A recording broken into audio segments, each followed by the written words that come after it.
NRI అంటే ఒక బాధ్యత లేకపోతే ఒక ప్రైడ్ బిరుద? నా రక్తంలో ఇండియా ఉంది ఎన్ఆర్ఐ అంటే.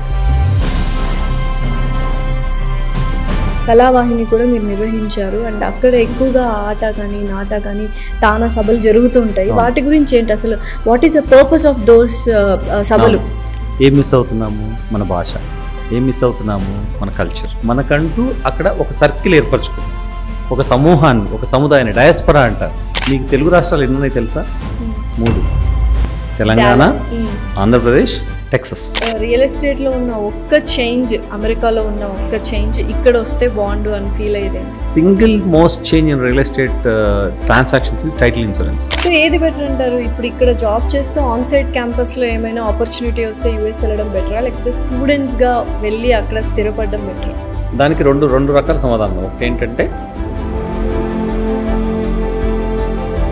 సో మీరు స్కూల్ కట్టించాను అన్నారు కదా, what was the project? It's better then any school in Hyderabad. దానికి ప్లే గ్రౌండ్ ఉంది, 4 ఎకరాల స్థలం ఉంది.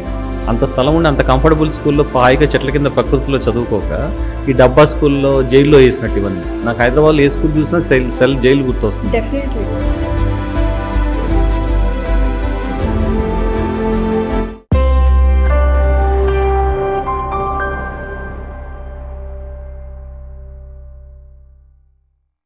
హలో ఎవ్రీవన్, ఇవాళ ఒక ఇన్స్పైరింగ్ అచీవర్ స్టోరీతో మీ ముందుకు వచ్చేసాను. ఇండియాలో చదువుకొని అమెరికాకు వెళ్ళి 25 ఏళ్ళు అయిన తర్వాత కూడా ఐటీ ప్రొఫెషనల్గా ఉంటూ మన తెలుగు సాంప్రదాయాల్ని, కల్చర్ని అక్కడ ప్రమోట్ చేస్తూ అక్కడున్న ఇండియన్ పిల్లలందరికీ మన తెలుగు కల్చర్ని తను చెప్తూ, అంతేకాకుండా రియల్ ఎస్టేట్ రంగంలో కూడా అమెరికాలో దూసుకెళ్ళిపోతున్నారు. He's none other than Anant Mallavarapu garu. ఆయనతో a small chit chat about NRIs. నమస్కారం అనంత్ గారు. నమస్తే అండి. ఎలా ఉన్నారు? బాగున్నాను లాస్య గారు, మీరు ఎలా ఉన్నారు? నేను కూడా చాలా బాగున్నాను, thank you so much. NRI అంటే ఒక బాధ్యత లేకపోతే ఒక ప్రైడ్ బిరుద? మంచి ప్రశ్న అడిగారు లాస్య గారు. ముందుగా సోషల్ పోస్ట్ వాళ్ళకి నన్ను ఈ ఇంటర్వ్యూ చేసినందుకు కృతజ్ఞతలు. ఎన్ఆర్ఐ అనేది బిరుదైతే కాదండి, అది తప్పకుండా నా రక్తంలో ఇండియా ఉంది ఎన్ఆర్ఐ అంటే. It's more responsibility. ఈ దేశం మనకి, భారతదేశం ముఖ్యంగా మన మాతృదేశం, జన్మనిచ్చింది, తల్లినిచ్చింది, తండ్రినిచ్చింది, విద్యనిచ్చింది, ఉన్నత విద్యనిచ్చింది. ఆ ఉన్నత విద్యను అందిపుచ్చుకొని మనం మన స్వార్థంతో, మా స్వార్థంతో ఉన్నత అవకాశాలకి, ఉత్తమమైన జీవితానికి, క్వాలిటీ లైఫ్ కోసం మేము ఒక విధంగా ఎస్కేపిస్టులు అన్నమాట. పారిపోయాం ఈ దేశం వదిలి. ఈ దేశాన్ని బాగుపరచడం చేతకాక in search of good life వేరే దేశానికి వెళ్ళిపోయాం. బట్ ఇంత స్ట్రైట్ ఫార్వర్డ్గా, ముక్కుసూటిగా, చాలా ఫ్రాంక్గా మీ గురించి మీరు చెప్పుకోవడం అనేది నిజంగా గ్రేట్. Oh thank you. మరి ఇండియాకి వచ్చి సొసైటీకి ఏదో చేయాలి అంటే మీకు చాలా అభిమానం ఇండియా అంటే, నాకు తెలుసు ఇండియన్ కల్చర్ అన్న. సో ఇండియాకి ఎప్పుడైనా వెనుదిరిగి వచ్చేయాలి అన్న ఆలోచన ఉండిందా, లేకపోతే యువర్ లైక్ బందీ అయిపోయారా అమెరికాకి? ఒక విధంగా చెప్పాలంటే బందీ అయిపోయాం. దానికి పలు కారణాలు ఉన్నాయి. ఎందుకంటే ఒకసారి అక్కడికి వెళ్ళిన తర్వాత మొదట్లోనేమో మన కెరియర్లో నిలదొక్కుకోవడానికి, ఉద్యోగాల్లో నిలదొక్కుకోవడానికి చాలా టైం వెచ్చిస్తాం. ఆ తర్వాత గ్రీన్ కార్డులు, తర్వాత సిటిజన్షిప్ అని వాటిలో కాలయాపన జరుగుతుంది. తర్వాత పిల్లలు, సంసారం. పిల్లలు చిన్నగా ఉన్నప్పుడు రావడానికి అవకాశం ఉంది. అవును. ఏది ఎలిమెంటరీ స్కూల్ 5th grade లోపు పిల్లలు ఉంటే కనుక వాళ్ళకి అప్పటికి ఆ రూట్స్ అక్కడ ఫామ్ అవ్వవు, వాళ్ళకి ఫ్రెండ్షిప్స్, స్ట్రాంగ్ బాండ్స్ ఫామ్ అవ్వవు అనమాట. ఆ లోపే డిసిషన్ తీసుకోవాలి. పిల్లలు 10 ఏళ్ల లోపు ఎలిమెంటరీ స్కూల్లో ఉన్నప్పుడు ఇక్కడికి వచ్చేయాలి. కానీ మేము ప్రతి సంవత్సరం 2 ఏళ్ళకోసారి వచ్చేవాళ్ళం. వచ్చినప్పుడు కూడా పిల్లల్లో ఎప్పుడు కూడా కంప్లైంట్ చేసేవాళ్ళు. ట్రాఫిక్, పొల్యూషను, బాత్రూమ్స్, చాలా కంప్లైంట్స్ ఉండేవి. అందువల్ల పిల్లల కంఫర్ట్స్ కోసం అని ఒకసారి ఇంకా అక్కడ సెటిల్ అయ్యాం కాబట్టి, జాబ్స్ బాగా ఉన్నాయి కాబట్టి, ఆ బాండేజ్ వల్ల ఆ పిల్లలు రావడానికి ఇష్టపడట్లేదు కాబట్టి మేము రాలేకపోతున్నాం. కానీ ఎప్పుడు వస్తామంటే మా పిల్లలు ఉదాహరణ పెద్దోళ్ళు అయిపోయారు. మా 2 పిల్లలు, పెద్ద పాప వర్కింగ్, రెండో పాప కాలేజీలో ఉంది. కాబట్టి ఇప్పుడు కాస్త మాకు వెసులుబాటు ఉంది, కాస్త టైం ఉంది, కాస్త ఎక్కువగా మన దేశం గురించి ఆలోచిస్తున్నాం. కాబట్టి ఆ రిటైర్మెంట్ 50 ఏళ్ల తర్వాత మీకు ఒక ఉదాహరణ ఇస్తాను. చరిత్రలో మనకు స్వాతంత్రం 1947లో స్వాతంత్రం తేవడానికి ముఖ్య కారణం ఎవరు? మన జాతిపిత Mahatma Gandhi. Mahatma Gandhi is an NRI. ఆయన సౌత్ ఆఫ్రికాకి వెళ్ళి లండన్కి వెళ్ళి లండన్ అక్కడ చదువుకున్న- సౌత్ ఆఫ్రికాకి వెళ్ళి కరెక్ట్. ఆయనకి 50 ఏళ్ళు నిండిన తర్వాత వచ్చారు. It's never too late.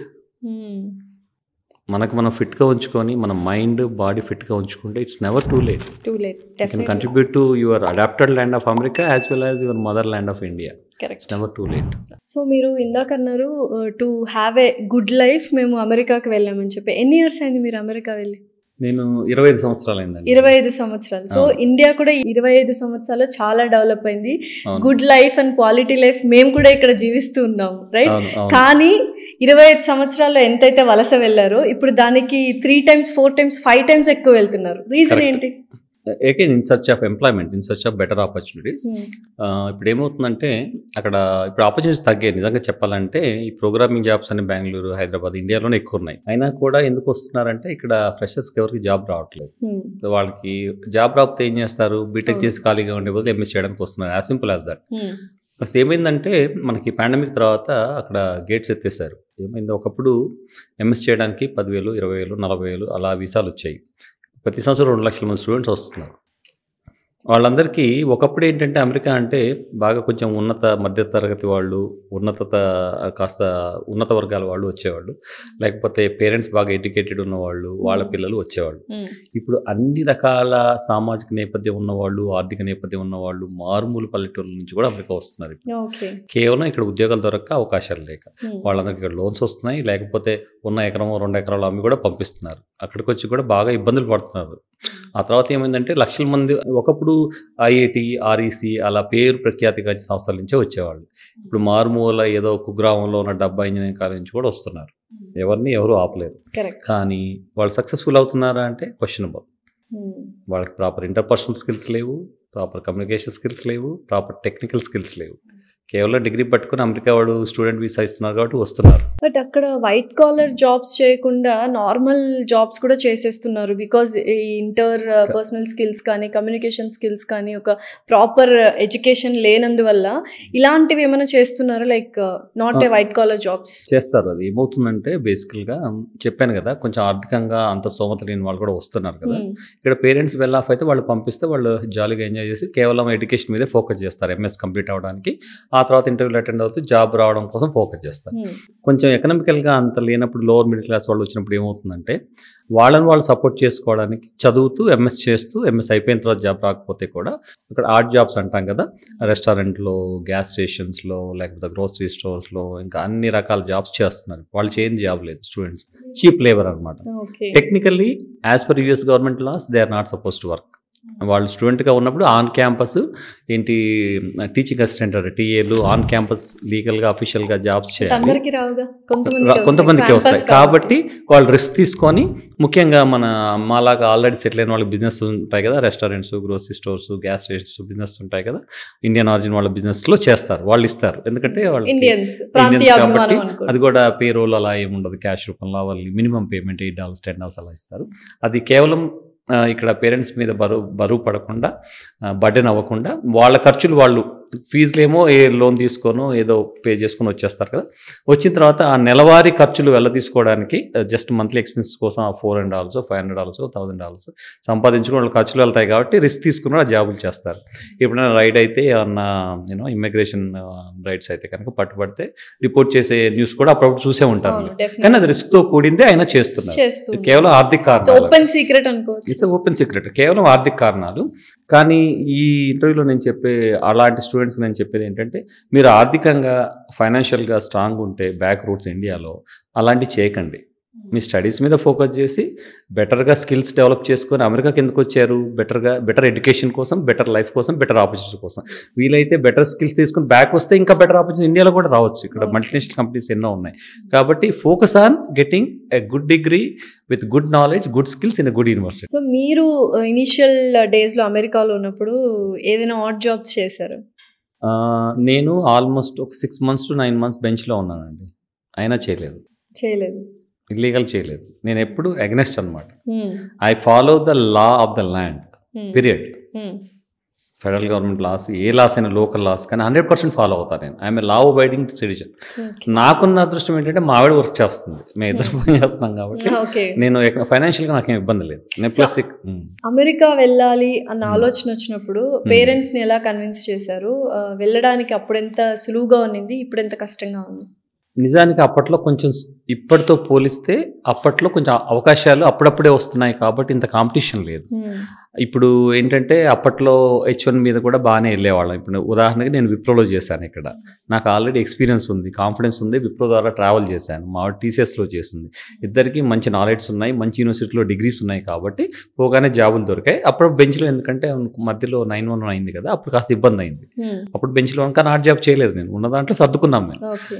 ఇంకొక ప్రాబ్లం ఎందుకు వస్తుందంటే ఇప్పుడు జనరేషన్కి ఏంటంటే వాళ్ళకి క్విక్గా రిచ్ అవ్వాలి, క్విక్గా డెవలప్ అయిపోవాలి, అలా పరుగులో ఉన్నారనమాట. మేము అలా లేము అప్పట్లో. Step by step, 1 step at time అలా చేసేవాళ్ళం. అప్పట్లో షార్ట్ కట్స్ లేవు, షార్ట్ కట్స్ లో వెళ్ళిపోవాలి. మేము ఇల్లు కొనుక్కోవాలంటే గ్రీన్ కార్డ్ వచ్చే వరకు కొనుక్కోకుండా అలా ఆగేవాళ్ళం. ఇప్పుడు ఏంటి, ఫస్ట్ జాబ్ రాగానే H1 మీదనే కొనేస్తున్నారు. అలా చాలా చాలా డిఫరెన్స్ ఉన్నాయి ఈ జనరేషన్కి మా generation. Lot of generation gap. వీళ్ళు పరిగెడుతున్నారు, చాలా మెకానికల్గా కూడా అయ్యారు. వే ఆఫ్ థింకింగ్లో కానీ పక్కవాడి గురించి ఆలోచించడము, సమాజం గురించి ఆలోచించడం అలాంటివి నేను చూడట్లేదు ఇప్పుడు జనరేషన్లో. ఎందుకంటే మేము అన్న ఫ్యామిలీతో రెస్టారెంట్స్ వెళ్ళినప్పుడు ఈ స్టూడెంట్స్ కనిపిస్తుంటారు, వాళ్ళ మొహాలు చూస్తే నాకు జాలి వస్తుంది.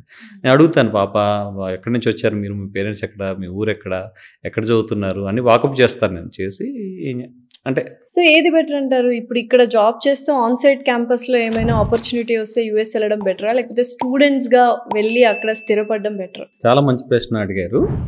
దానికి రెండు రకాల సమాధానం. ఒకటి ఏంటంటే మంచి యూనివర్సిటీస్లో MITలో వచ్చిందనుకోండి, స్టాన్ఫర్డ్లో వచ్చిందనుకోండి, కార్నెగీ మెల్లన్లో వచ్చిందనుకోండి, నో ఎందుకంటాం, IIT లాగా. అది ఎక్స్పెన్సివ్ అయినా వాళ్ళు ఎఫర్ట్ చేయగలిగితే టాప్ మోస్ట్ యూనివర్సిటీలో వచ్చి టాప్ మోస్ట్ స్కిల్ మంచి కోర్సులో కనుక అవకాశాలు దొరికితే తప్పకుండా రండి. ఎందుకంటే మీరు నేర్చుకొని ఒకవేళ బ్యాక్ హోమ్ వచ్చినా కూడా ఇండియా ప్రోగ్రెస్ అవ్వడానికి ఆ నాలెడ్జ్ ఉపయోగపడుతుంది, తప్పకుండా రండి. కానీ మీగర్ స్కిల్స్ ఉండి అంత ఎఫోర్డబిలిటీ లేకుండా ఇక్కడ జాబ్ ఆల్రెడీ వచ్చింది అనుకోండి, అక్కడికి వచ్చి కష్టాలు పడకండి. మంచి యూనివర్సిటీలో ఉండి మంచి ప్రాస్పెక్ట్స్ ఉండి ఇక్కడ మంచి యూనివర్సిటీ చదువుంటే తప్పకుండా రండి. కానీ జస్ట్ అమెరికా వస్తే చాలు అనే ఉద్దేశంతో మాత్రం రాకండి. అయితే ఇప్పుడు ఇంగ్లీష్ గురించి అవేర్నెస్ వచ్చింది, కమ్యూనికేషన్ స్కిల్స్ డెవలప్ చేసుకోవాలి కాబట్టి ప్రతి ఒక్కరు ఇప్పుడు తెలుగు మీడియం అంటే గవర్నమెంట్ స్కూల్స్లో కూడా ఇంగ్లీష్ అనర్గళంగా మాట్లాడుతున్నారు. కానీ మీరు వెళ్ళిన టైంలో అంటే 25 ఏళ్ల క్రితం తెలుగు మీడియంలో చదువుకుని ఉంటారు. ఒక kind of inferiority complex, English అంటే భయపడే తత్వం అప్పుడు ఎక్కువగా ఉన్నింది. సో దాన్ని ఎలా ఓవర్కమ్ చేశారు, లేకపోతే you're talented with English that times? అస్సలు లేదు, నాకు తెలుగు మీడియం చదివినా కూడా ఇంగ్లీష్ అంటే భయం అస్సలు లేదు.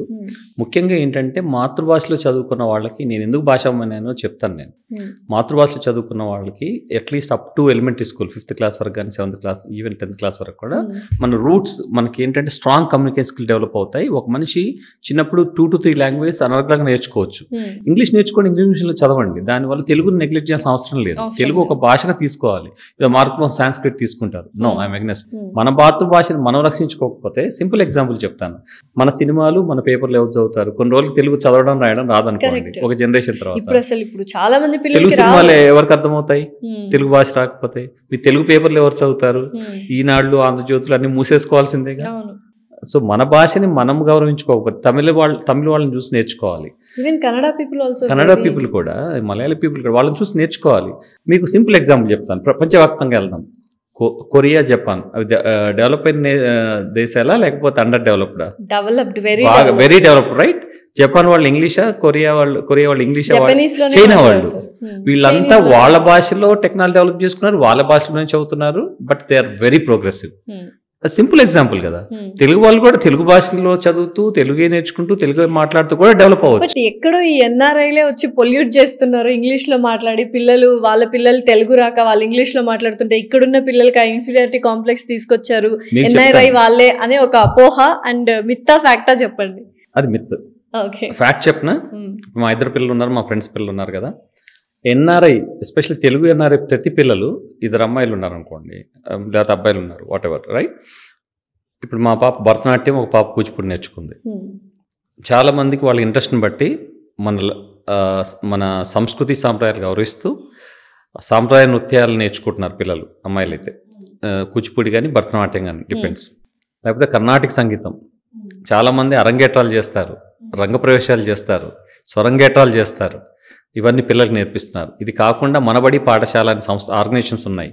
మా పిల్లలిద్దరికి, మా ఫ్రెండ్స్ పిల్లలందరికీ కూడా తెలుగు చదవడం, రాయడం, మాట్లాడడం అనర్గళంగా వచ్చు. వేమన పద్యాలు, సుమతి శతకాలు వచ్చు. దాంట్లో ఉన్న మేనేజ్మెంట్ స్కిల్స్, దాంట్లో ఉన్న జీవన సారాంశం అంతా మా పిల్లలకు తెలుసు. ఇక్కడ పిల్లల్ని చూస్తే వీళ్ళంతా వెస్టర్న్, ఎంతసేపు వెస్టర్న్ కల్చర్కి అడాప్ట్ చేసుకోవడం. మేము మామూలుగా బయట సొసైటీకి పోతే ఇంగ్లీష్ మాట్లాడతారు, అమెరికన్ లాగా మాట్లాడతారు, అమెరికన్ లాగా బిహేవ్ చేస్తారు మా పిల్లలు. ఇంటికి వస్తే పద్ధతిగా వాళ్ళకి మన కల్చర్ అన్నా ఇష్టం, మన ఫుడ్ అన్నా ఇష్టం, మన భాష అన్నా ఇష్టం. మేమే నెగ్లెక్ట్ చేయట్లేదు. It's a fact. ఎందుకంటే ముఖ్యంగా 25-30 సంవత్సరాల క్రితం అలాగే వెళ్ళిన వాళ్ళకి ఏంటంటే ఇక్కడ రూట్స్ స్ట్రాంగ్గా ఉన్నాయి కాబట్టి మేము మిస్ అయిన కల్చర్ ఏదైతే మిస్ అవుతున్నామో మన పిల్లల రూపంలో వాళ్ళ దగ్గర నర్చర్ చేస్తున్నాం. మేము భాష కానీ, సాహిత్యం కానీ, సంగీతం కానీ వీలైనంతగా కుదిరినప్పుడు. బట్ నిజంగానే మీరు అన్నది నిజమే. అక్కడ పిల్లలు ఎవరైతే పెరుగుతున్నారో ఇండియన్స్, ఎన్ఆర్ఐస్, వాళ్ళు నిజంగా భరతనాట్యం కావచ్చు, తెలుగులో మాట్లాడడం కావచ్చు, చాలా చక్కగా ఇండియన్ కల్చర్ని వాళ్ళు ఇన్హిబిట్ చేసుకుంటున్నారు. దాన్ని వాళ్ళు ఏమంటారు, వాళ్ళ బ్లడ్ లో ఉండిపోతుంది. ఇక్కడ వాళ్ళు అలా బిహేవ్ చేస్తున్నారు, రైట్. బట్ ఏంటి డిఫరెన్స్? ఎందుకు ఇటువంటి డిఫరెన్స్ వచ్చింది? ఎప్పుడైనా పులిని చూసి నక్క వాత పెట్టుకున్నట్ట. కరెక్ట్ చెప్పారు. నేను ఇందాక ఎగ్జాంపుల్ ఇచ్చాను. Koreans, Japanese, Chinese, Germans, all European కంట్రీస్కి ఇంగ్లీష్ కాదు కదా, ఇంగ్లాండ్ తప్పితే మిగతా కంట్రీస్కి ఎవరు భాష వాడకుండా, ఇటాలియన్స్, స్పానిష్, వాళ్ళకి ఉన్న అభిమానం మనకెందుకు లేదు? తెలుగు వాడికి ఎప్పుడు పొరిగింటి పుల్లకొర రుచి అనమాట, ఎప్పుడు పక్కవాడితే రుచి. అలాగే వెస్టర్న్ కల్చరు, వెస్టర్న్ అడాప్ట్ చేసుకున్నారు.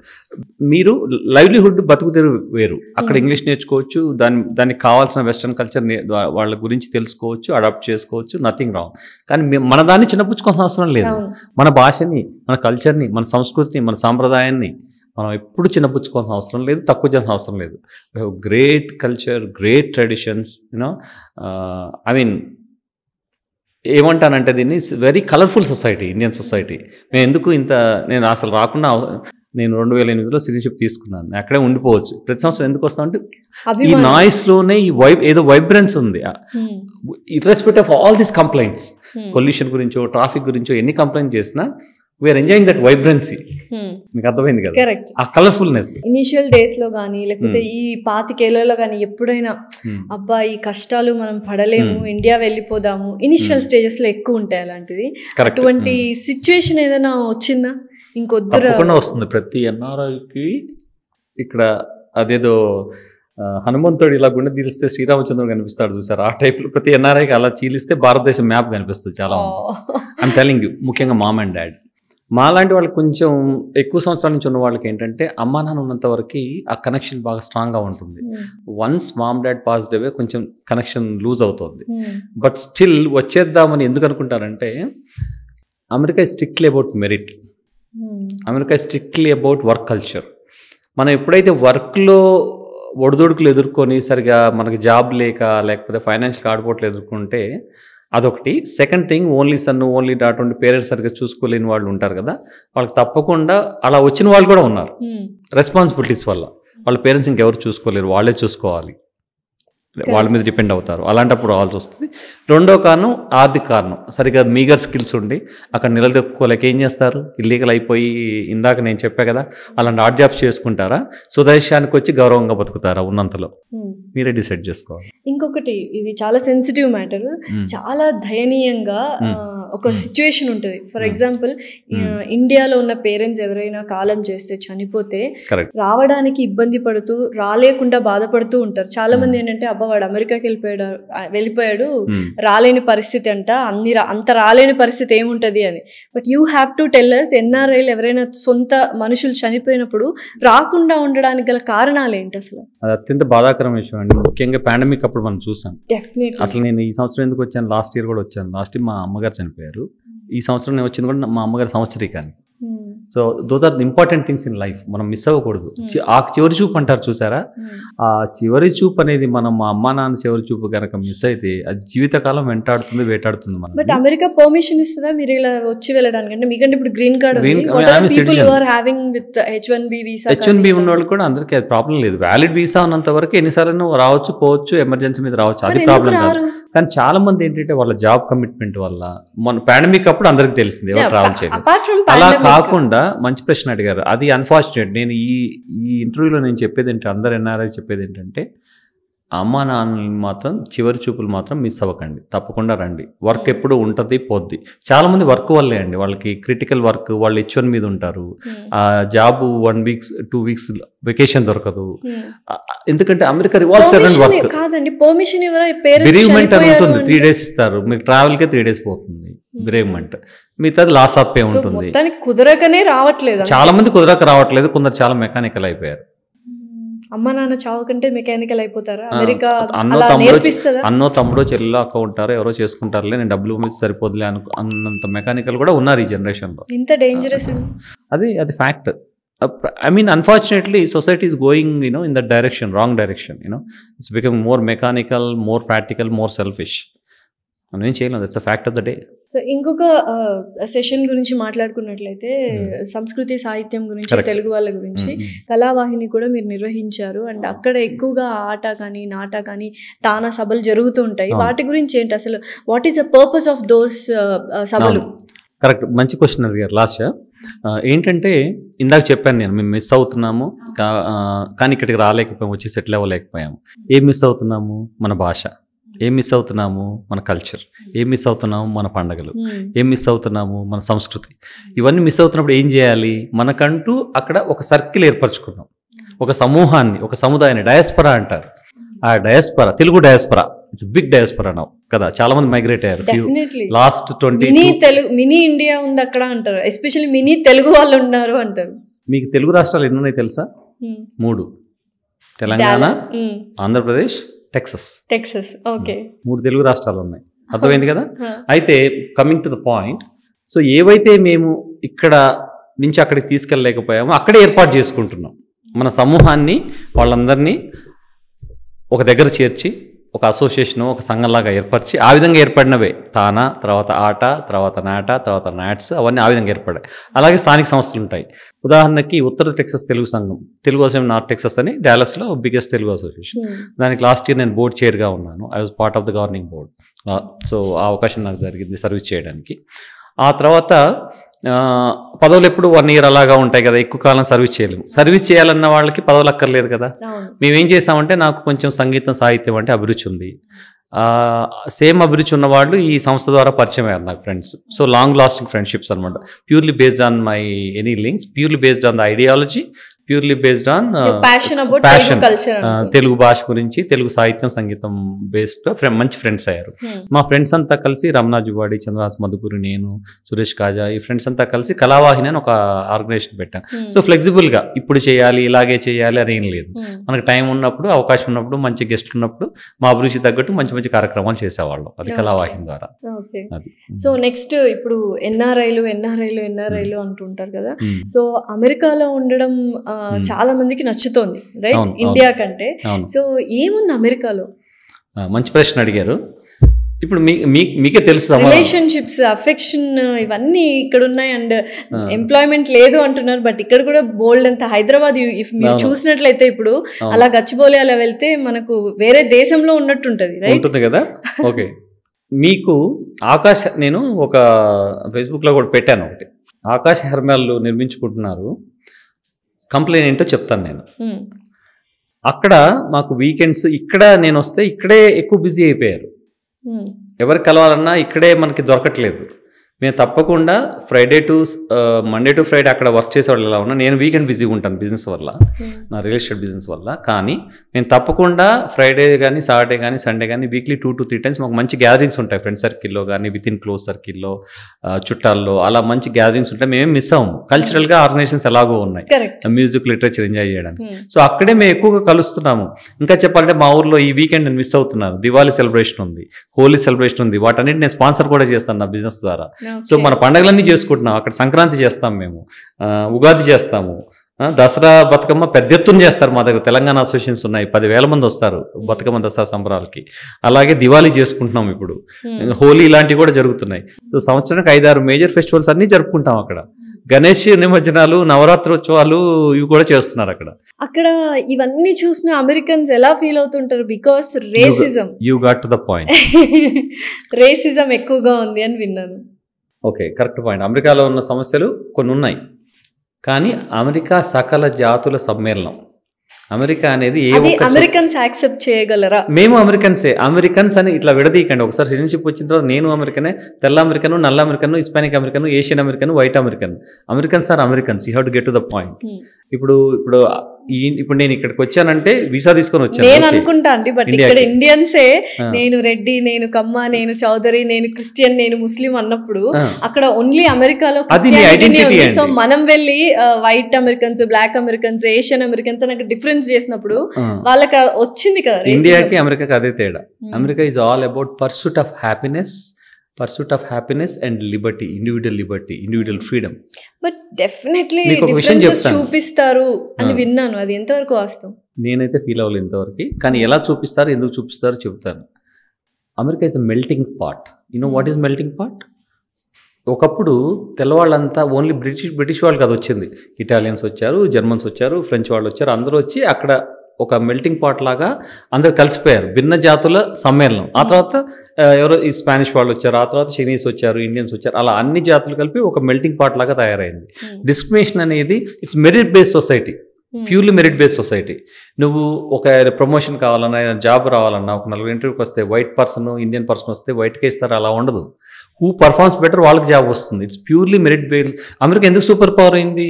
అమెరికా గురించి అందరూ ఇలా పోవాలని ఎందుకు అనుకుంటున్నారు? Why America is the richest country in all aspects? Exactly because of the work culture. మీరు డిస్క్రిమినేషన్ అన్నారు. Let me conclude that discrimination అనేది చాలా రేర్. 9/11 అయినప్పుడు, వాళ్ళ సొసైటీ దెబ్బతిన్నప్పుడు ఎవరికైనా ఉంటుంది. మనకు ఒక కంట్రీ అటాక్ చేసినా లేదా టెర్రరిస్ట్ అటాక్ అయినప్పుడు అది ఎవరికైనా ఉంటుంది. అప్పుడు లిటిల్ బిట్ ఆఫ్ ఫీలింగ్ వీడెవడో తెలియదు కదా. Easy target, right? You are brown skin person, let us say you could be ఆ ఆరిజిన్ ఉన్న వాళ్ళు అయి ఉండొచ్చు. మీకు అర్థమైంది కదా. సో అలా ఉన్నప్పుడు కొంచెం ఉంటుంది, బట్ మళ్ళీ సర్దుకుంటుంది. మళ్ళీ వాళ్ళకి అవగాహన పెంచుకుంటారు. వాళ్ళు వెరీ అకామిడేటివ్ సొసైటీ. ఇప్పుడు మనకి హైదరాబాద్ స్ట్రీట్లో ఒక తెల్లవాళ్ళు కనిపించారు అనుకోండి, ఇలా 10 సార్లు మెడ తిప్పి చూస్తాం. ఇప్పుడు నేను ఫారినర్ లాగా కనిపిస్తాను కదా నా స్కిన్ కలర్ వల్ల. నన్ను ఎవడు చూడు, నన్ను అమెరికన్ లాగే చూస్తారు. ఎందుకంటే నేను అడాప్ట్ చేసుకున్న సొసైటీ. కానీ ఇప్పటికీ న్యూస్ పేపర్లలో అమెరికాలో చదువుతున్న భారతీయురాలు స్టూడెంట్ కానీ ఇండియన్ కానీ ఏమంటారు మర్డర్ చేయబడింది అని అంటారు. Like gun culture in America గురించి మాట్లాడుకున్నట్టు రెండే ప్రాబ్లమ్స్. ఒకటి రేసిజం. ఏంటంటే మనం అడాప్ట్ చేసుకొని అమెరికన్ లాగా బతికితే రేసిజం అనేది చాలా మినిమల్ గా ఉంటుంది. We can overcome by our merit and financial strength. And about our mental status. The way you behave, the way you adopt the American culture, దాని వల్ల అవాయిడ్ చేయొచ్చు racism. What about this gun culture in Gun culture ఏంటంటే second amendment అంటారు. Right to bear arms. దాని fact, దాని background తెలియాలి మీకు. ఒక బలవంతుడు ఉన్నాడు, బాగా కండలు పెంచుకున్న వాడు ఉన్నాడు. మీ దగ్గర గన్ ఉందా? నా దగ్గర లేదు. నేను ఎగనెస్ట్ ఆమె గాంధీయన్ దాని గురించి కూడా అడగండి. సో ఒక బలవంతుడు అనేవాడు ఉన్నాడు, స్ట్రెంత్ ఉన్నవాడు. ఒక బలహీనుడు ఉన్నాడు. ఆ బలవంతుడిని చూస్తే, కండలు తిరిగిన వాడిని చూస్తే ఒక బలహీనుడికి భయం వేస్తుంది, వీడు నన్ను కొడతాడో చంపుతాడేమో అని. ఈ బలహీనుడి దగ్గర గన్ ఉంది, వాడి దగ్గర స్ట్రెంత్ ఉంది. ఎవరు భయపడతారు? గన్ ఉన్న వాడే పవర్ఫుల్గా ఉంటాడు కదా. రైట్ టు బేర్ ఆర్మ్స్ అంటారు. సెకండ్ అమెండ్మెంట్ ఏంటంటే ఇండివిజువల్ లిబర్టీని, ఇండివిజువల్ ఫ్రీడమ్ ప్రొటెక్ట్ చేసుకోవడానికి you can protect your self. ఎవడన్నా వచ్చి మీ అటాక్ చేస్తే, మీ ప్రెమిసెస్లో మీ ఇంట్లో ఎవడు దొంగతనానికి వచ్చాడు, మీ కాలో you can shoot him. It's for good intention అనమాట. I'm not a supporter of guns. కాకపోతే availability of guns too much అయింది. బ్యాక్గ్రౌండ్ చెక్ సరిగా చేసి, ప్రెవలెంట్గా లేకుండా, వైడ్ స్ప్రెడ్గా లేకుండా చేస్తే గన్ ఉన్న వాళ్ళందరూ ప్రాపర్లీ ట్రైన్డ్. నేను గన్ షూటింగ్కి వెళ్ళాను, నేర్చుకున్నాను, లైసెన్స్ తీసుకున్నాను, కానీ గన్ కొనుక్కోలేదు. Because I'm a Gandhian. I'm against violence. ఉంటే ఎప్పుడైనా మనకి సైకలాజికల్ ఇష్యూస్ ఉన్నప్పుడు గన్ మన చేతిలో ఉందనుకోండి, ఈ గన్ వయలెన్స్ అంతా ఎందుకు అవుతుందంటే వాళ్ళంతా ప్రాపర్లీ ట్రైన్డ్, లైసెన్స్డ్. కానీ over period of time me psychological thinking కానీ ఏదన్నా స్ట్రెస్లో ఉన్నారు, కోపం వచ్చింది, తీసుకెళ్ళి 10 మందిని వేసేస్తారు. ఏమవుతుంది తర్వాత? వాడికి వాళ్ళు కాల్చుకుంటారు, లేకపోతే వాళ్ళని డెత్ పెనాల్టీ వస్తుంది కదా. దానివల్ల అది అంటే wide spread of availability of guns వల్ల ఈ గన్ వయలెన్స్ పెరిగిపోతుంది. చాలా జాగ్రత్తగా ఉండాలా? అంతేం లేదు. అగైన్ మళ్ళీ చెప్పాను, America is about individual freedom and Liberty. Nothing. Very safe place. Women can, Gandhi గారు చెప్పారు చూసారా, మిడ్ నైట్ ఇండిపెండెంట్ గా ఎక్కడైనా నడిచినా, ఎక్కడైనా డ్రైవ్ చేసినా ఏమీ అవ్వదు అమెరికాలో. పీరియడ్. ఏంటంటే నువ్వు గ్యాంగ్స్టర్స్ డౌన్ టౌన్లో ఏదో రిమోట్లో చెప్పకూడదు, కానీ ఇక్కడ ఓల్డ్ సిటీకి మిడ్ నైట్ ఎవరైనా వెళ్తారా? చార్మినార్ చుట్టుపక్కలకి వెళ్ళరు కదా. అంతే. There are some places any సిటీలో, వరల్డ్లో, అమెరికా అని కాదు, ఇండియా అని కాదు, ఎనీ సిటీలో there are some avoidable places which you are intention knowingly unknowingly మీరు ల్యాండ్ అయ్యారనుకోండి, జాగ్రత్తగా ఉండాలి. నేనెప్పుడు ఏం జాగ్రత్తలు తీసుకోపోయినా నాకేం అయితే అవ్వలేదు. మీరు ఇందాక గాంధీ అని అన్నారు కదా, సో ఇండియన్స్ లో గాడ్సేని మెచ్చుకునే వాళ్ళు ఉన్నారు, గాంధీని తిట్టే వాళ్ళు ఉన్నారు, గాంధీని మెచ్చుకునే వాళ్ళు అన్నారు, గాడ్సేని తిట్టే వాళ్ళు ఉన్నారు. సో ఏంటంటే గాంధీ ఫాలోవర్స్ కాకుండా గాంధీకి అగెయిన్స్ట్ గా ఉన్న వాళ్ళు ఎవరు అంటే భగత్ సింగ్ ని ఇష్టపడే వాళ్ళు ఉంటారు, రైట్? సో ఎందుకు మీరు గాంధీని ఇష్టపడతారు? నేను భగత్ సింగ్ ని ఇష్టపడతాను, నేతాజీ సుభాష్ చంద్రబోస్ ని ఇష్టపడతాను.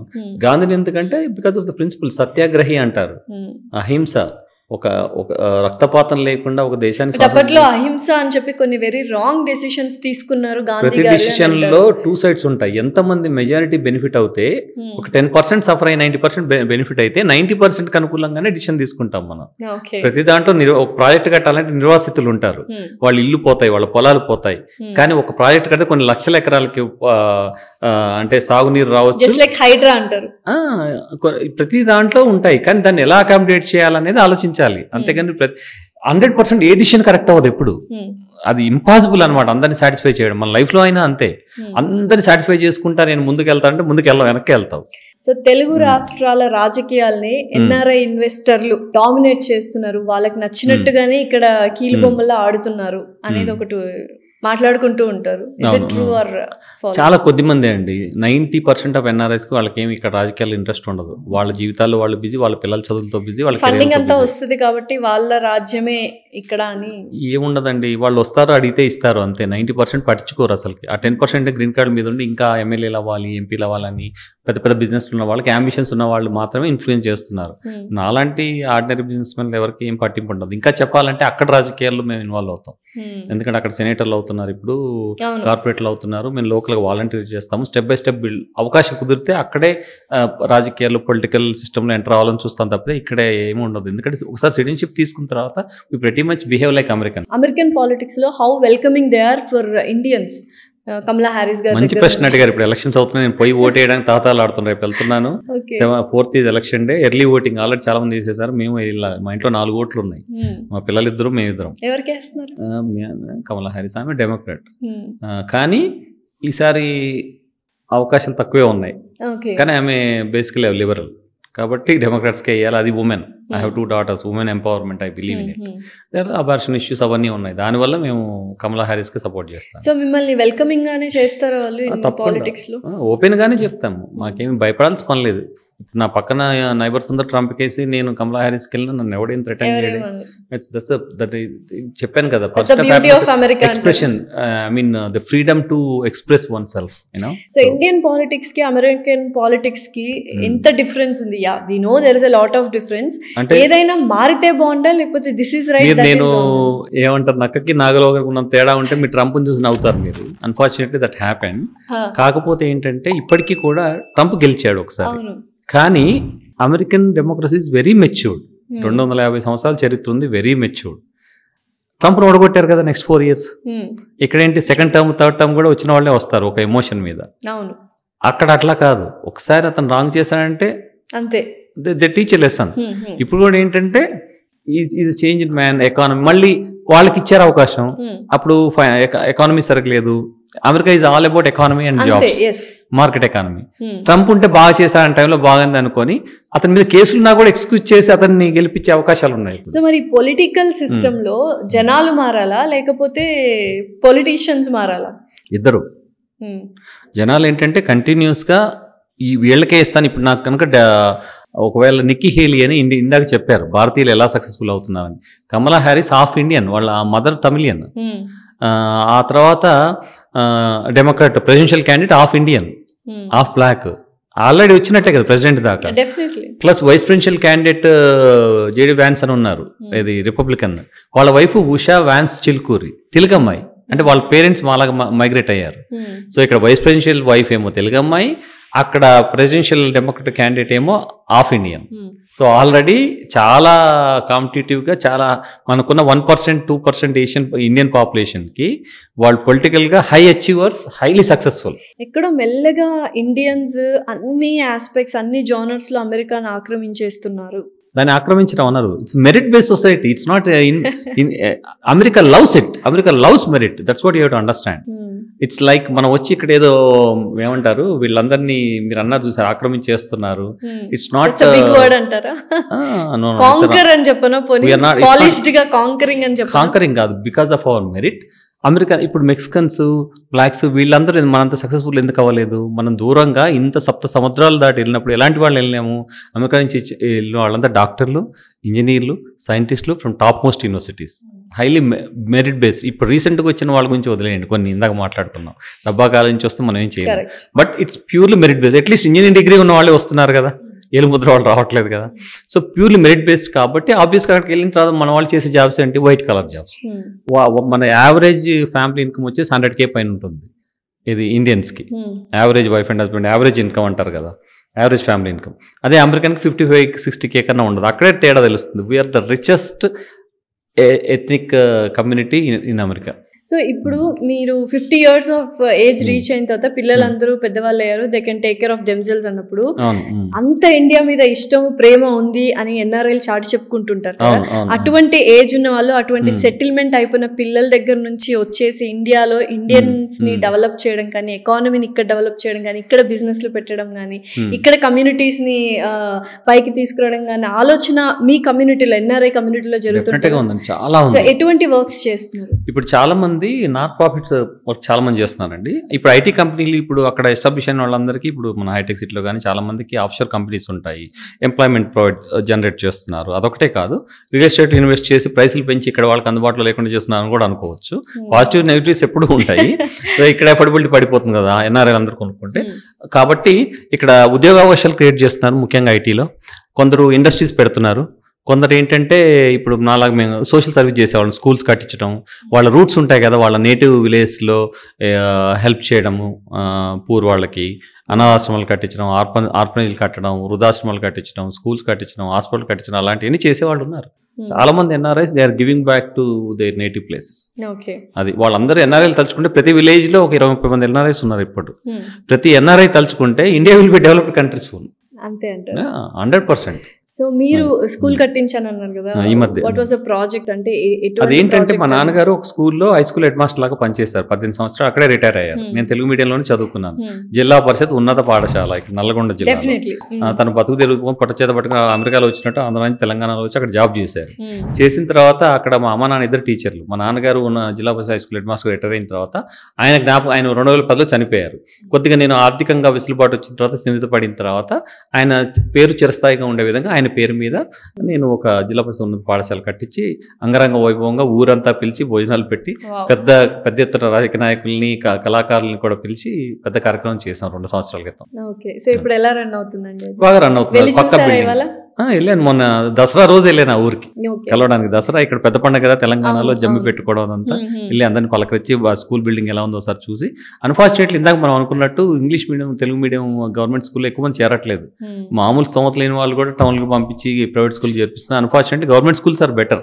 వాళ్ళ దగ్గర మంచి qualified BSc BEd, MSc BEd మంచి క్వాలిఫైడ్ టీచర్స్ ఉంటారు, బాగా చెప్పగలిగే వాళ్ళు. మనకేంటంటే false prestige. Correct. So education system అమెరికాలో ఎలా ఉంది అండ్ ఇండియాలో ఎడ్యుకేషన్ సిస్టమ్ ఎలా ఉంది? క్వశ్చన్ అడిగారు. ఎటువంటి డిఫరెన్స్ మీరు? చాలా డిఫరెన్స్ ఉందండి. అక్కడ మా పిల్లలు కానీ, ఈవెన్ ఆర్థికంగా బాగా స్తోమత ఉన్న వాళ్ళు, బిజినెస్ పిల్లలు కానీ పబ్లిక్ స్కూల్స్కే వెళ్తారు. Public schools are so strong. 90%, 95%, 90 కూడా కాదు, American kids they go to public schools.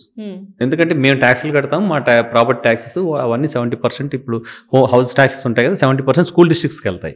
So అవన్నీ పబ్లిక్ స్కూల్సే. సో కాబట్టి ఆ స్కూల్స్ చాలా ఇన్ఫ్రాస్ట్రక్చర్ బాగుంటుంది, ప్లే గ్రౌండ్స్ ఉంటాయి, మంచి టీచింగ్ స్టాఫ్ కానీ మెటీరియల్స్ అన్ని కంఫర్టబుల్గా ఉంటాయి. కాబట్టి పబ్లిక్ స్కూల్స్కి వెళ్తారు. ఇక్కడేమో రివర్స్, ఇక్కడ 90% ప్రైవేట్ స్కూల్స్కి, 10% పబ్లిక్ స్కూల్స్కి వెళ్తున్నారు. ఈవెన్ దో పక్కా buildings, horrible situation. Government schools are the best. అంటే గవర్నమెంట్ పాలసీలో చేంజ్ రావాలి. గవర్నమెంట్ టీచర్స్ వాళ్ళ పిల్లలు వాళ్ళ స్కూల్లోనే చదవాలి, గవర్నమెంట్ ఎంప్లాయీస్ అదే స్కూల్లో చదవాలి, ఏ ఊళ్ళో ఉన్న వాళ్ళు ఆ స్కూల్లోనే చదవాలి. కొన్ని రూల్స్ మార్చాలి. లేకపోతే అన్ని మూసేసుకునేది. నేను కట్టించిన స్కూల్లో స్ట్రెంత్ వచ్చేసి 50-60 ఉంది. నేను పక్క బిల్డింగ్ కట్టించాను 6 to 10th. It's better then any school in Hyderabad. దానికి ప్లే గ్రౌండ్ ఉంది, 4 ఎకరాల స్థలం ఉంది. అంత స్థలం ఉండి అంత కంఫర్టబుల్ స్కూల్లో హాయిగా చెట్ల కింద ప్రకృతిలో చదువుకోక ఈ డబ్బా స్కూల్లో జైల్లో వేసినట్టు ఇవన్నీ. నాకు హైదరాబాద్లో ఏ స్కూల్ చూసినా సెల్ జైలు గుర్తొస్తుంది. డెఫినెట్లీ. అంటే ఇప్పుడు స్కూల్స్ గురించి ఇప్పుడు నా కాన్ఫిడెన్స్ లెవెల్స్ నేను ఇలా పెరగడానికి కారణం నా పల్లెటూరు స్కూలే. డెఫినెట్లీ. ఎందుకంటే ప్రకృతిలో నేచర్ ఒక శాంతినికేతన్ లాగా చదివాము మేము. ఏం చదువుతున్న వీళ్ళకి మగప్ చేయడము, బట్టి పట్టించడం తప్పితే మానసిక వికాసం అంటారు. ఆ మానసిక వికాసం ఎక్కడుంది? దానికి ఇంగ్లీష్ మీడియం కాదు కావాల్సింది, పరిణతి. మానసిక వికాసం కావాల్సింది ప్రకృతిలో, ప్రకృతి ఒడిలో చదువుకుంటూ నేర్చుకుంటూ మనకు మనం అభివృద్ధి చెందాలి. సో ఎడ్యుకేషన్ సిస్టమ్ అంటే ఎటువంటి ఎడ్యుకేషన్ ని ఇప్పుడు ప్రాక్టికల్ ఎడ్యుకేషన్ అంటున్నారు, క్రియేటివ్ లెర్నింగ్ అంటున్నారు, క్రియేటివ్ థింగ్స్ నేర్పిస్తున్నారు. సో ఇక్కడ ఇండియాలో ఎడ్యుకేషన్ సిస్టమ్ అనేది ఎలా ఉంది? చాలా బ్యాడ్ గా ఉంది. అమెరికాలో ఎలా ఉంది అంటే డిఫరెన్స్ చెప్పండి, అంటే the way of learning. Correct. American education system is practical oriented, vocational oriented. వాళ్ళకి ఏంటంటే లైఫ్ స్కిల్స్ నేర్పిస్తారు. హై స్కూల్ అయిపోయేసరికి ఆల్మోస్ట్ వాళ్ళ కమ్యూనికేషన్, ఇంటర్పర్సనల్ స్కిల్స్ చాలా బాగా ఉంటాయి. ఇక్కడ సో కాల్డ్ ఇంటర్నేషనల్ స్కూల్స్ వచ్చాయి. What is the use of it? అది ప్రెస్టేజ్. ఎక్కువ డబ్బులు పే చేస్తే ఇంటర్నేషనల్ స్కూల్ అంతే. వాళ్ళ ఫెసిలిటీస్ అవన్నీ ఉండొచ్చు, పే చేస్తుండొచ్చు, ప్రెస్టేజ్ కోసం చేర్పిస్తుండొచ్చు. కానీ మోర్ ప్రాక్టికల్ ట్రైనింగ్ అనేది యూఎస్లో ఎక్కువ ఉంటుంది. ఇప్పుడు అండర్ గ్రాడ్ ఇక్కడ పాస్ అయ్యి బీటెక్ చేసిన వాళ్ళకి ప్రోగ్రామింగ్ సరిగా రాదు, సివిల్ ఇంజనీర్కి డ్రాయింగ్స్ అవన్నీ బేసిక్ వాళ్ళ సబ్జెక్ట్ తెలియదు. అక్కడ ఏంటంటే ఒకసారి గ్రాడ్యుయేట్ అయ్యి వచ్చాడంటే they know the subject. Practical training, lab training అవన్నీ చాలా ఉంటాయి, వొకేషనల్ స్కిల్స్. ఇక్కడ ఏంటంటే ఫర్ ఎగ్జాంపుల్ మన సొసైటీకి చాలా మంది ప్లంబర్లు కావాలి, ఎలక్ట్రీషియన్ కావాలి, ఎవరు నేర్చుకోవట్లేదు. అందరూ డబ్బా స్కూల్లో బీటెక్ చదువుతున్నారు.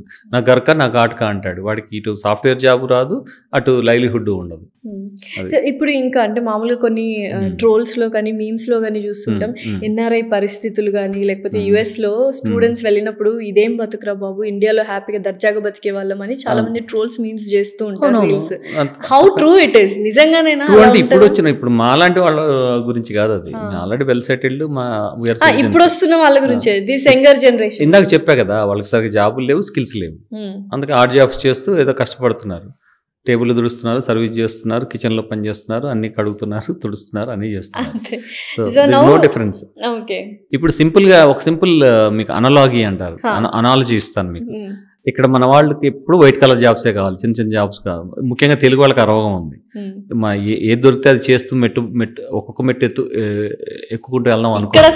హైదరాబాద్ మాకు షాకింగ్ కల్చరల్ చేంజ్ ఏంటి తెలుసా? నేను తెలుగు భాషామాని కాబట్టి నేను ఎక్కడ పోయినా తెలుగునే మాట్లాడతాను. అందరు హిందీలో మాట్లాడుతున్నారు అక్కడ. ఎందుకంటే ఏ రెస్టారెంట్కి పోయినా, ఎక్కడికి పోయినా, ఏ మినిమం లో లెవెల్ జాబ్స్ పోయినా బీహారీ వాళ్ళు, ఛత్తీస్గఢ్ వాళ్ళు, జార్ఖండ్ వాళ్ళు, యూపీ వాళ్ళు, బెంగాల్, అన్ని రకాల నార్త్ ఇండియన్, మణిపురి, తెలుగు నయాతా సాబ్ అంటున్నాడు వాడు. అంటే నేనేమి ప్రాంతీయ విద్వేషం అట్లా ఉన్నవాడిని కాదు. మన తెలుగు స్టేట్ లో ఉండి, హైదరాబాద్ లో ఉండి తెలుగు మాట్లాడుకుని ఇంతమంది ఎలా వస్తున్నారు. అది కూడా అంతే, అమెరికా కూడా అంతే. వాడి స్కిల్ లేదు, ఇక్కడ ఆపర్చునిటీ ఉంది, ఇక్కడ బతకడానికి వచ్చారు. వీడికి స్కిల్ లేదు, అక్కడికి వెళ్ళాడా ఏ జాబ్ అయినా చేయాలి. సింపుల్. కరెక్టే కదా పోలిక. సో ఇందాక మీరు రియల్ ఎస్టేట్ గురించి మాట్లాడారు. సో మీరు ఆల్రెడీ ఐటీ ప్రొఫెషనల్ గా ఉంటూ ఇప్పుడు రియల్ ఎస్టేట్ రంగంలోకి కూడా వచ్చేసారు. And you're totally into real estate. అసలు అమెరికాలో రియల్ ఎస్టేట్ ఎలా ఉంటుంది అన్న ఒక క్యూరియస్ క్వశ్చన్ అనమాట. బ్రహ్మాండంగా ఉంది అమెరికా రియల్ ఎస్టేట్. కావాల్సింది భారతదేశం అంతా పోయినా కూడా కావాల్సింది. అండ్ ఫస్ట్ క్వశ్చన్ ఏంటంటే, కొన్ని వేల ఎకరాలు ఎన్ఆర్ఐ చేతుల్లోనే ఉంది, ఇండియన్స్ చేతుల్లోనే ఉంది అమెరికాలో భూములు అంటారు. అది ఎంతవరకు వాస్తవం? చెప్తాను. ముఖ్యంగా నేను 2019లో నా full time IT senior manager job వదిలేసాను 8 to 5. ఎందుకంటే నా స్వతహాగా నా నేచర్కి ఏంటంటే నేను ఒక దగ్గర కూర్చోలేను. ఇలా పట్టేసి ల్యాప్టాప్ ముందు కూర్చొని లైఫ్ టైం చేయలేను. ఫస్ట్ బతుకుదేరు కోసం 25 ఏళ్ళు చేశాను సాఫ్ట్వేర్ ఇంజనీర్ లాగా. మా పాప పెద్ద అయిపోయింది, తనకు జాబ్ వచ్చింది. సో మా ఆవిడ వర్క్ చేస్తుంది. Now I can take a chance. ఇప్పుడుది కాకపోతే ఎప్పుడు ప్యాషన్. కానీ నేను చేశానంటే జాబ్ సడన్ గా వదిలేసి అలా బిజినెస్ అలా వెళ్ళలేదు. మొట్టమొదటి నాకు ఎప్పుడో 2007లో రియల్ ఎస్టేట్ లైసెన్స్ వచ్చింది. ఇక్కడలాగా ఎవరు పడితే అక్కడ వాళ్ళు రియల్ ఎస్టేట్ చేయడానికి ఉండదు. అక్కడ very structured. I went to community college, I took courses, it took me 6 months to get a license. Exam కోర్సులు తీసుకోవాలి. మినిమం నెంబర్ 600 hours కోర్సెస్ ఉంటాయి.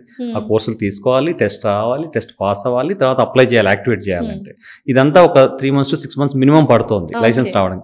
లైసెన్స్ వచ్చిన తర్వాత పోయి బిజినెస్ చేయడానికి లేదు, ఎవరైనా మిమ్మల్ని స్పాన్సర్ చేయాలి, బ్రోకరేజ్. అది నాకు 2007లో లైసెన్స్ వచ్చింది. వచ్చిన తర్వాత నాకు ఫుల్ టైం జాబ్ ఉంది, నేను చేయలేకపోయాను. ఇన్యాక్టివ్ లైసెన్స్ పెట్టుకొని ఒక 6-7 years కమ్యూనిటీ సర్వీస్ చేశాను. I build good network with good intention volunteer చేసి. ఆ తర్వాత ఏం చేశాను, 2013 దాన్ని యాక్టివేట్ చేసుకొని ఒక 10 years బిజినెస్ బిల్డ్ చేశాను. Part time Saturday Sunday work చేస్తూ, Monday through Friday full time job చేస్తూ ఒక 10 years బిల్డ్ చేసుకున్న తర్వాత నవ్ ఐఎమ్ కాన్ఫిడెంట్. నాకు ఆల్రెడీ బిజినెస్ బిల్డ్ అయింది, సైడ్ ఇన్కమ్ వస్తుంది, కాబట్టి దాన్నే మెయిన్ స్ట్రీమ్ చేద్దాం అనుకొని జాబ్ రిజైన్ చేసేసాను 2019. అయితే ఇక్కడ ఇండియాలో రియల్ ఎస్టేట్ ఏజెంట్లు అందరూ మోటివేషన్ స్పీకర్లే. అక్కడ రియల్ ఎస్టేట్ ఏజెంట్లు మిమ్మల్ని చూస్తున్నాను, you are one of the real estate agent in America. Real estate broker now. Okay, broker అనేది ఇక్కడ నెగటివ్ థింగ్, అది మీరు అఫెండ్ అవుతారేమో అని నేను ఏజెంట్. రియల్ ఎస్టేట్ బ్రోకర్ అంటే నెక్స్ట్ లెవెల్ ఏంటంటే, నాకు ఒక 4-5 years వర్క్ చేసిన తర్వాత రియల్టర్ లాగా మినిమం ఇన్ని నెంబర్ ఆఫ్ ట్రాన్సాక్షన్స్, ఇంత వెరైటీ ఆఫ్ ట్రాన్సాక్షన్స్ ప్రతి సంవత్సరం చేసిన పాయింట్ సిస్టమ్ ఉంటుంది. ఆ తర్వాత మళ్ళీ కొన్ని కోర్సులు తీసుకొని ఇంకో లైసెన్స్ పాస్ అవ్వాలి. Then I can start my own firm. నాకు ఓన్ ఫర్మ్ ఉంది, రియల్ ఎస్టేట్ ఫర్మ్. నా దగ్గర ఒక 40 మంది ఏజెంట్లు పనిచేస్తారు, ఇండియన్స్. వీళ్ళంతా కొత్తగా లైసెన్స్ తీసుకున్నారు. ఎలా ఉంటదండి లైక్ వెంచర్స్, ఇక్కడ వెంచర్స్ ప్రాజెక్ట్ తీసుకున్నట్టు వెంచర్స్ అనేది అది వేరు, సిండికేషన్ అది, ఇన్వెస్ట్మెంట్స్ అది వేరు. దానికి బిజినెస్ పర్సన్ అయి ఉండాలి, ఇన్వెస్ట్మెంట్స్ వేరు. మేము చేసే సర్వీస్ బేస్డ్ ఇండస్ట్రీ. ఇల్లు అమ్మాలన్నా కొనాలన్నా, లేదా పొలాలు కొనాలన్నా అమ్మాలన్నా, లేకపోతే ఆఫీసులు, కమర్షియల్ రియల్ ఎస్టేట్ అనుకోండి, అలా అని కాదు. ఇండివిజువల్ కి మీరు ఏం కొనాలన్నా సరే, ఇల్లు అవ్వచ్చు, ఆఫీస్ అవ్వచ్చు, ల్యాండ్ అవ్వచ్చు, లేకపోతే అపార్ట్మెంట్ అవ్వచ్చు, ఇన్వెస్ట్మెంట్ ప్రాపర్టీస్ అవ్వచ్చు, పర్సనల్ గా ఉండడానికి అవ్వచ్చు, రెంటల్ ప్రాపర్టీస్ అవ్వచ్చు, ఏదైనా సరే ఆ ట్రాన్సాక్షన్ మేము ఏంటంటే ఫెసిలిటేట్ చేస్తాం. సో ఇక్కడ ఇండియాలో రియల్ ఎస్టేట్ ఎలా చేశారంటే ఒక ఎమోషనల్ కోషెంట్ లాగా చేశారు. రియల్ ఎస్టేట్ ఏజెంట్లు అందరూ మోటివేషనల్ స్పీకర్లు అయిపోయి మీ పాప చదువు కోసమో, మీ పాప పెళ్లి కోసమో ఇలా మాట్లాడుతూ ఉన్నారు. So what is the terminology, what is the interaction with? మాకు ఏంటంటే మాకు చాలా సిస్టమ్స్ ఉంటాయి, టూల్స్ ఉంటాయి. అక్కడ ఏంటంటే చాలా స్మూత్ గా ఉంటుంది. గవర్నమెంట్ ఎక్కడ ఇన్వాల్వ్ అవ్వదు. టైటిల్ కంపెనీస్ ఉంటాయి ఇక్కడ, 1-10 మందికి అమ్మడాలు, ఫ్రాడ్ అలాంటివి ఉండవు. రియల్ ఎస్టేట్ లో మోసాలే ఉండవు, మోసాలు తక్కువ. అది ఇప్పుడు సిండికేషన్ లో ఎవరి దగ్గర నువ్వు ఇన్వెస్ట్ చేస్తున్నావు జాగ్రత్తగా ఉండాలి. ఇప్పుడు మీరు అన్నారు చూసారు ఇందాక, 100,000 ఎకరాలు మన వాళ్ళ చేతుల్లో ఎలా ఉంటాయి. ఒకరు కొనలేరు కదా, ఒకరుకున్న ఇన్కమ్ మీద ఎలా కొంటారు? చాలా స్పేర్ ఇన్కమ్ కావాలి. ఒక దగ్గర ఒక $100,000 సేవింగ్ ఉందనుకోండి, 1000 ఎకరాలు ఎలా కొంటారు? ఒక 100 మంది ఒక తలా 100K వేస్తే ఒక 10 million అవుతుంది. అలా అందరూ కలిసి సిండికేట్ అయి కొంటారు. దానికి ఒక లీడర్ కావాలి. అతను బిగ్ ఇన్వెస్టర్, ఆపర్చునిటీ తీసుకొస్తాడు. ఇక్కడ 100 ఎకరాలు ఉంది, లేకపోతే 1000 ఎకరాలు ఉంది, ఇది మంచి పొటెన్షియల్ ఉంది ఫ్యూచర్ లో అని వీళ్ళందరి దగ్గర మనీ తీసుకొని ఇన్వెస్ట్ చేసి దాంట్లో పర్సెంటేజ్ 10% 20%. యూజువల్ గా రియల్ ఎస్టేట్ అమెరికాలో అంత సిస్టమేటిక్ గా ఉన్నప్పుడు ఇండియాలో ఎన్ఆర్ఐలు అందరూ ఎందుకు రియల్ ఎస్టేట్ లో పెడుతున్నారు? మంచి ప్రశ్న అడిగారు. దీంట్లో 2 రకాల ఎన్ఆర్ఐలు ఉన్నారు. 40-50 సంవత్సరాల నుంచి 20 సంవత్సరాల వరకు వెళ్ళిన వాళ్ళు, లాంగ్ వాక్ వెళ్ళిన వాళ్ళు మాలాగా, ఆల్రెడీ గ్రీన్ కార్డ్ వచ్చో లేదా సిటిజన్షిప్ వచ్చిన వాళ్ళు ఏంటంటే అక్కడే సెటిల్ అయ్యి స్టేబుల్ గా ఉన్న వాళ్ళు అక్కడే ఇన్వెస్ట్ చేస్తారు మోస్ట్లీ. ఇక్కడ ఇన్వెస్ట్ చేసే ఉద్దేశం, వాళ్ళ పేరెంట్స్ కూడా చనిపోయి ఉంటారు, లింక్స్ కూడా తెగిపోయి ఉంటాయి. సో ఇక్కడ ఇన్వెస్ట్ చేసే ఉద్దేశం ఉండదు. ఇక్కడ ఎక్కువ ఇన్వెస్ట్ చేసేది రీసెంట్ మైగ్రెంట్స్, లాస్ట్ 5-10 years లో వెళ్ళి ఎంఎస్ కంప్లీట్ చేసుకొని H1 మీద ఉండి జాబ్ చేసే వాళ్ళు ఏంటంటే వాళ్ళ పేరెంట్స్ ఇంకా 60s లో ఉంటారు, యాక్టివ్ గా ఉంటారు కదా, వాళ్ళు విలేజ్ లోనో అట్లా ఉండి, లేకపోతే వాళ్ళకి ఉండడానికి ఇల్లు లేని వాళ్ళు ఎవరైనా ఉంటే వాళ్ళ కోసం ఇన్వెస్ట్ చేసే వాళ్ళు ఉంటారు. అది ఒక కేటగిరీ. రెండో కేటగిరీ ఏంటంటే వాళ్ళకి ఏంటంటే గ్రీన్ కార్డ్ వచ్చే వాళ్ళకి అమెరికాలో ఉంటామా, వెళ్ళగొడతాడా, ఇక్కడే ఉంటామా లేదా ఒక డౌట్ ఉంటుంది వాళ్ళకి.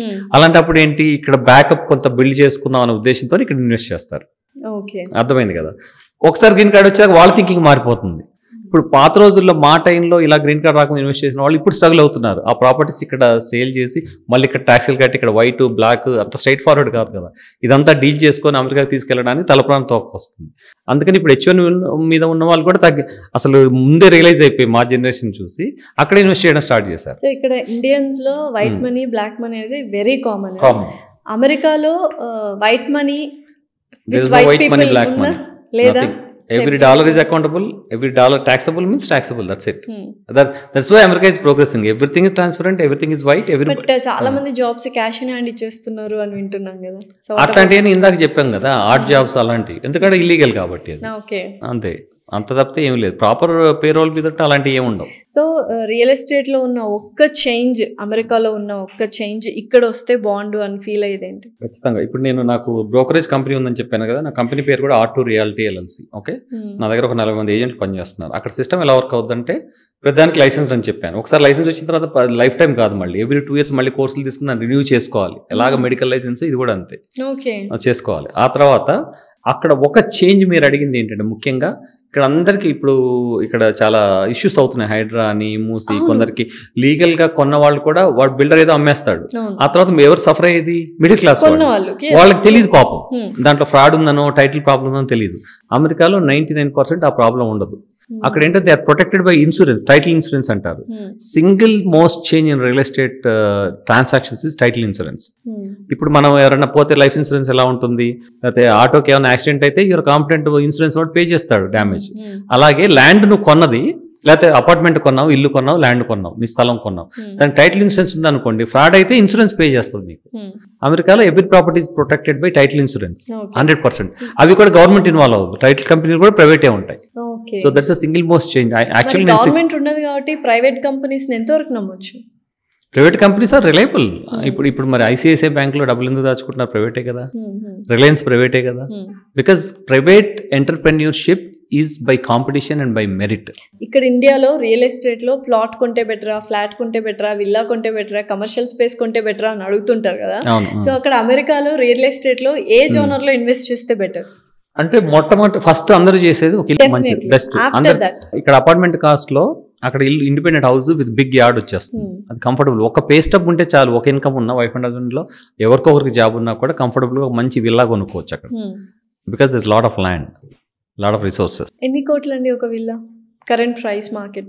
5 కోట్ల నుంచి 100 కోట్లు ఉండొచ్చు, depends. There is no limit కదా. సో మినిమం ఎంత? 5 కోట్ల? 5 కోట్లు డాలస్ లో మీకు ఒక 3-4 కోట్లకు కూడా recent 3000 square foot independent house వస్తుంది డాలస్ లో. ఇక్కడ అపార్ట్మెంట్ కూడా రాదు. సో చాలా ప్రైడ్ గా చెప్పుకుంటారు కదా, నేను ఇన్ని ప్రాపర్టీస్ అమ్మాను అని. సో మీరు రియల్ ఎస్టేట్ లో ఉన్నారు కాబట్టి వాట్ ఆర్ ద ప్రాపర్టీస్? అంటే మా కంపెనీ ద్వారా మేము 20-30 ఇళ్ళు అమ్ముతాం ఎవ్రీ మంత్. అది మా ఏజెంట్స్ అందరం కలిపి. అది కాక ల్యాండ్ అవి కూడా చేస్తాం మేము.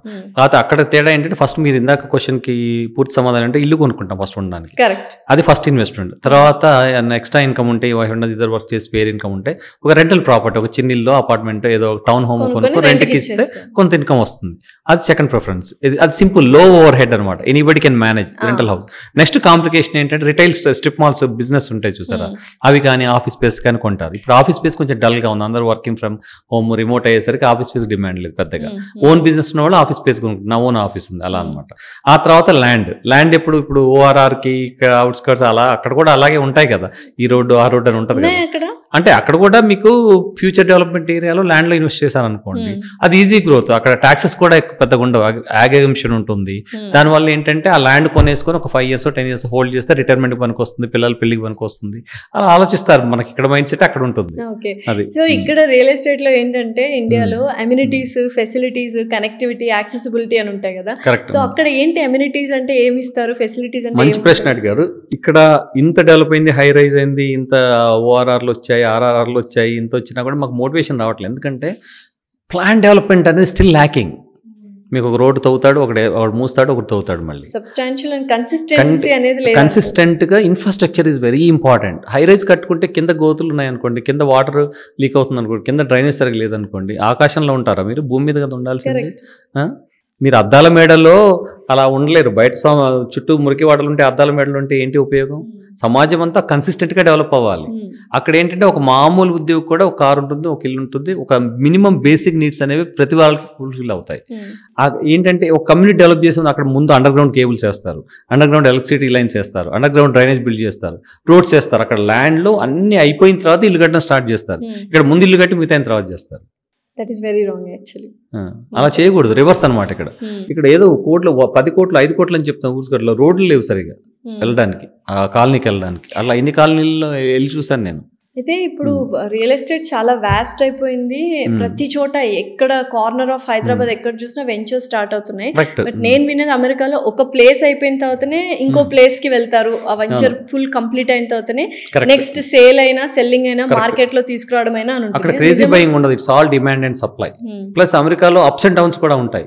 ఇక్కడ ఏంటంటే ఓన్లీ వన్ వే, పెంచుతూ పోతూ ఉంటారు. అమెరికాలో అలా కాదు, అవసరం అనుకుంటే దాన్ని పడేస్తారు కూడా, కరెక్షన్ కూడా వస్తుంది. ప్రాపర్టీస్ తగ్గిన దాఖలాలు కూడా ఉన్నాయి. ఈ మధ్య ఇబ్బంది అవ్వదా ఎవరైతే కొన్న వాళ్ళు ఉంటారు? 10-20% కరెక్షన్ స్టాక్ మార్కెట్ లాగానే రిస్క్ ఫ్యాక్టర్. మళ్ళీ కొద్ది రోజులు వెయిట్ చేస్తే మళ్ళీ పెరుగుతాయి బ్యాక్ టు. కానీ ఇక్కడలాగా ఒకటే ఇట్లా పెరుగుతూ 1 కోటి 2 కోట్లు 10 కోట్లు ఎవరు కొంటున్నారో నాకు అర్థం కావట్లేదు. మేము కూడా ఎఫర్ట్ చేయలేం అపార్ట్మెంట్స్. అంత పెంచేశారు. మామూలు వాళ్ళకి అందుబాటులో అయితే లేవు, అస్సలు లేవు. అమెరికాలో మాత్రం ఇప్పటికే ఉన్నాయి. అమెరికాలో అఫోర్డబుల్ హౌసింగ్ అంటారు. Government will take care of it. ప్రతి వాళ్ళకి 40K 50K తక్కువ బ్లూ కాలర్ సాలరీస్ వచ్చే వాళ్ళు ఎలా కొనాలి? వాళ్ళకి కూడా కొన్ని కమ్యూనిటీస్ ఉంటాయి అట్లా. సో అమెరికన్స్ సెటిల్ అయిన వాళ్ళు ఫ్రీగా ఇవ్వరు ఇక్కడలాగా. తక్కువ కాస్ట్ లో కొన్ని కమ్యూనిటీస్ బిల్డ్ చేసి వాళ్ళకి అందుబాటు ప్రైస్ లో ఉంచుతారు. ఓకే. అండ్ అక్కడ లోన్ కూడా 95% బ్యాంక్ వాళ్ళే లోన్ ఇస్తారు అని విన్నాను. ఇక్కడ కొంత డౌన్ పేమెంట్ కట్టాలి, అక్కడ వెరీ మినిమల్ కట్టాలి అంటే మినిమం 100% వెటర్నరీకి మిలిటరీ వాళ్ళకి అలా వస్తుంది. 3% డౌన్ పేమెంట్ కూడా న్యూ హోమ్స్ కొనొచ్చు. Very less. మినిమం స్టాండర్డ్ వచ్చేసి 20% పే చేస్తే కొంచెం బెనిఫిట్స్ ఉంటాయి. బెటర్ ఇంట్రెస్ట్ రేట్ వస్తుంది, పిఎంఐ ఉండదు అలా అనమాట. మినిమం 20% డౌన్ పేమెంట్ చేస్తే బెటర్. ఇంకా అక్కడ ఎలా ఉంటుందో ఇక్కడ అలాంటిది లోన్స్ అంతా కూడా బ్యాంక్స్ జస్ట్ పేస్టప్ ఉండి జాబ్ ఉంటే లోన్ వచ్చేస్తుంది ఎవరికైనా సరే. బట్ బ్యాక్గ్రౌండ్ చూడరు, ఎన్ని అసెట్స్ ఉన్నాయి ఏమి చూడరు, జాబ్ ఉందా లేదా. సో మీలా వెల్ సెటిల్ అయిన వాళ్ళు లేకపోతే రియల్ ఎస్టేట్ మీద ఇంట్రెస్ట్ ఉన్న వాళ్ళు అక్కడికి మైగ్రేట్ అయిన తర్వాత రియల్ ఎస్టేట్ ని కెరియర్ గా చూస్ చేసుకోవచ్చా? చాలా మంది. ఇప్పుడు నా దగ్గర 40 మంది ఏజెంట్ ఉన్నాడు, అందరూ ఇండియన్స్ ఆల్మోస్ట్ అందరూ. దే క్విట్ దేర్ అంటే ప్రైమరీ జాబ్ వదిలేసి, అంటే కొంత సక్సెస్ఫుల్ లేక అలాగే ఒక 5 years 10 years in the path of building full time business అనమాట.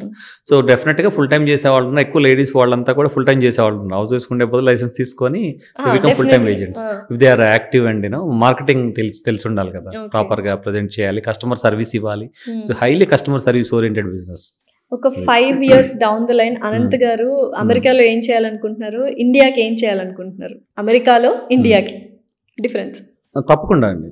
ఎప్పుడు ఏంటంటే మాకు ఆ కంటిన్యూస్గా తపన అనేది ఉంది, ఏదో ఒకటి చేయాలి. ఎవ్రీడే ఆలోచిస్తాను నేను. అమెరికాలో ఉన్నా సరే మేము అక్కడ వాలంటీర్ చేస్తాము, కమ్యూనిటీలో ఇన్వాల్వ్ అవుతాము, వీలైతే అక్కడ స్థానిక రాజకీయాల్లో పాలు పంచుకుంటాము. చాలా అసోసియేషన్లో పనిచేశాను, మీకు ఇందాకే చెప్పాను. ఈ మధ్య నేను మహాత్మా గాంధీ మేనేజ్ ఇంట్రెస్ట్ పెద్ద మహాత్మా గాంధీ స్టాచ్యూ పెట్టారు మా దగ్గర అరవింగ్లో. ఇట్లా నిలువెత్త విగ్రహం, దాని చుట్టూ కోట్స్ ఉండేది. $1 million project. Mahatma Gandhi statue in America in our town డాలస్లో అరవింగ్లో. దాంట్లో నేను బోర్డ్ మెంబర్ని, one of the board of director. రీసెంట్గా జాయిన్ అయ్యాను, సపోర్ట్ చేస్తున్నాను. దాంట్లో October 2 గాంధీ జయంతి జరుగుతుంది, గాంధీ పీస్ వాక్ జరుగుతుంది, ఇంటర్నేషనల్ యోగా డే చేస్తాము. అది చాలా బాగుంటుంది. అలా what is this Dallas mania? ఎక్కడ చూసినా డాలస్ డాలస్ డాలస్. ఎందుకంటే అంతమంది తెలుగు వాళ్ళు మైగ్రేట్ అయ్యారు. విత్ ఇన్ ఇంటర్నల్ మైగ్రేషన్ అయింది. పాండమిక్ టైంలో ఏమైందంటే నార్త్ ఈస్ట్ ఏంటంటే న్యూజెర్సీ, న్యూయార్క్ వింటర్లో కోల్డ్ ఉంటుంది.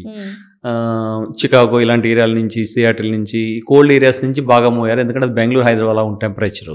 అది ఇన్లాండ్. మళ్ళీ హ్యూస్టన్ ఏదో ఇప్పుడు వేరే కోస్టల్ టౌన్స్ ఫ్లోరిడాకి వెళ్తే మళ్ళీ వరదలు అవన్నీ ఉంటాయి. మాకు ఓషన్ లేదు. హైదరాబాద్ లాగా inland, plain land. There is plenty of land and plain land and inland. అందువల్ల ఒకటి టెంపరేచర్స్ నార్మల్గా ఉంటాయి, కొంచెం హై ఉంటాయి సమ్మర్లో, బట్ ఇట్స్ ఓకే, అన్ని ఏసీలే కాబట్టి. ఇందాక నేను అడిగిన ప్రశ్న లైక్ కొన్ని వేల ఎకరాలు ఇండియన్స్ చేతిలోనే ఉన్నాయి అంటే కొనుక్కున్నారు అని విన్నాను, డాలస్ లో ఎస్పెషల్లీ. అది నిజమేనా? నిజమే. ఇందాక సమాధానం చెప్పాను కదా, ఫస్ట్ మెయిన్ హౌస్ కొనుక్కుంటారు, కొంత డబ్బులు మిగిలితే రెంటల్ హౌస్ కొనుక్కుంటారు. అది కాదనుకుంటే సిండికేట్ చేస్తారు. ఒక 100 మంది టుగెదర్ వస్తే బిగ్ ఇన్వెస్ట్మెంట్ చేయొచ్చు. ఒక ఇండివిజువల్ చేయలేరు, ఐకమత్యమే బలం అంటారు కదా. 10 చేతులు లైక్ మైండెడ్ పీపుల్, ఫ్రెండ్స్ కానీ, చుట్టాలు కానీ, కజిన్స్ కానీ కలిసి టుగెదర్ ఒక బిగ్ ఇన్వెస్ట్మెంట్ చేస్తే రిటర్న్స్ ఎక్కువ ఉంటాయి కదా. సో ఈ వలసలు అమెరికాకి వెళ్ళడం ఒక సాచురేషన్ పాయింట్ ఎప్పుడైనా వస్తుంది అనుకుంటున్నారా డౌన్ ద లైన్ ఒక 10-20 years కి? తప్పకుండా వస్తుంది. ఆ దిశగా ఇండియా పోవాలని మనస్ఫూర్తిగా కోరుకునే వాళ్ళు నేను ముందు వరుసలో ఉంటాను. I'm always a Patriot. ఎంత క్రిటిసైజ్ చేసినా, ఇండియాని ఎందుకు క్రిటిసైజ్ చేస్తాం? కనీసం తప్పుల్ని నుంచి నేర్చుకొని అభివృద్ధి బాటలో డెవలప్మెంట్ నేషన్గా అవుతుంది. ఎప్పుడూ డెవలప్ నేషనే కాకుండా డెవలప్ నేషన్గా అవుతుంది అన్న దూరదృష్టితోని మేము క్రిటిసైజ్ చేస్తాం తప్పితే చిన్నపుచ్చడానికి కాదు.